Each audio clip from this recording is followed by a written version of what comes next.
Salut les commandants, ici Captain Leb. On se retrouve ce jour 2 avec la Grèce. Donc hier j'avais commencé à lancer mes petits avant-postes de combat pour pouvoir faire des batteries côtières. Étant donné que je suis la Grèce, il me faut une défense littorale au top. Donc on va se concentrer en priorité sur la défense.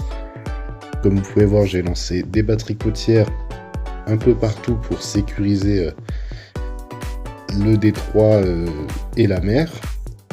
Voilà. Donc on a reçu quelques messages. Donc on va prioriser avant tout la diplomatie. Comme je vous dis, on reste sur une stratégie défensive. On a nos deux alliés avec nous. Là on peut voir que malheureusement mes unités ont échoué à prendre Malte. Malte qui, je rappelle, possède un bonus d'argent. Donc c'est assez bien de l'avoir, ça permet de générer plus de revenus. Mais bon, là je vois que tout a été pris, les petites nations IA ont été pris, donc retour à la maison. Voilà, on va les ramener pour rester sur une stratégie défensive, comme je vous ai dit tout à l'heure.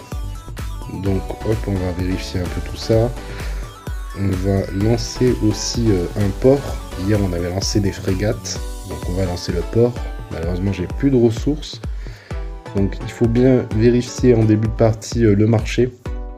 Même en cours de partie généralement, moi je sais que je suis du genre à mettre toutes mes ressources en trop sur le marché. Donc vérifiez bien le marché, c'est important. Vous trouverez sûrement des ressources qui pourraient vous correspondre. Donc voilà, donc on lance bien sûr une base navale pour faire des frégates. Comme vous pouvez voir, les bases navales ont des bonus. Il faut bien choisir les villes dans lesquelles on met nos bâtiments. Certains bâtiments ont des bonus. Là, vous avez pu voir que c'était 10% de bonus pour un port. Donc on lance nos frégates. Nos frégates, comme vous avez vu, c'est le couteau suisse des navires. Anti-aérien, anti-navire. Ça permet d'attaquer du soldat de loin. C'est vraiment le top. Donc là on va partir sur frégate pour permettre justement d'avoir l'anti-aérien. Ça va nous permettre de défendre nos villes. En plus des batteries côtières, on aura des frégates qui pourront permettre de faire du système radar et de l'anti-aérien. On peut voir que voilà, les frégates ça fait aussi du missile. Niveau 1, ça attaque quand même de 2.5 un missile, sachant qu'un missile standard c'est du 3 PV. Donc voilà, si vous prenez un missile 3 PV sur une frégate, votre frégate elle restera au top du top toujours. Donc on va lancer ça, on va aussi lancer bien sûr les officiers, c'est très important, je vous ai déjà parlé des officiers dans la première vidéo. Donc on lance un officier marine, comme vous pouvez voir aussi ça fait anti-aérien, anti-sous-marin, détection sonar. Ça fait un peu de tout, c'est vraiment le top et ça permet surtout d'avoir un bonus.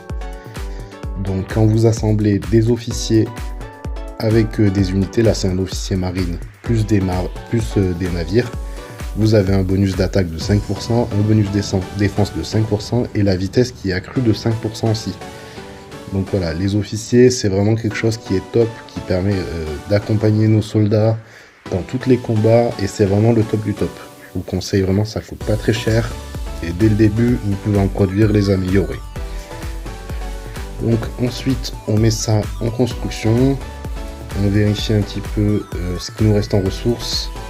Hop, on accepte les notifications, vous pouvez les refuser, c'est comme vous souhaitez. Donc on est plutôt pas mal, il y a nos alliés qui ont commencé.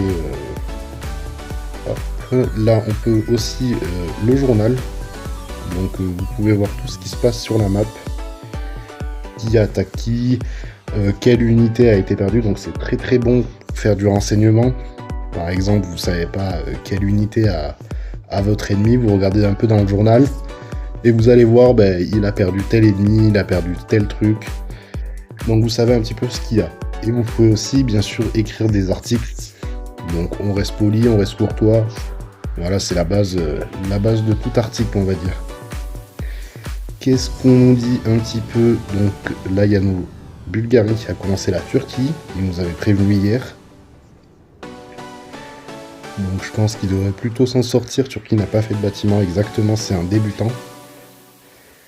Donc normalement Bulgarie devrait bien s'en sortir, il est tout seul dans sa coalition. Turquie, on devrait pas trop avoir de résistance sur ça, ça devrait bien se passer. On voit aussi qu'il y a Roumanie, aïe aïe aïe, qui se fait attaquer par Ukraine. Donc on va voir comment ça se déroule, s'il y a besoin d'aide ou pas, on ira aider. Voilà, c'était tout pour aujourd'hui. On se retrouve pour la prochaine vidéo. N'hésitez pas à vous abonner.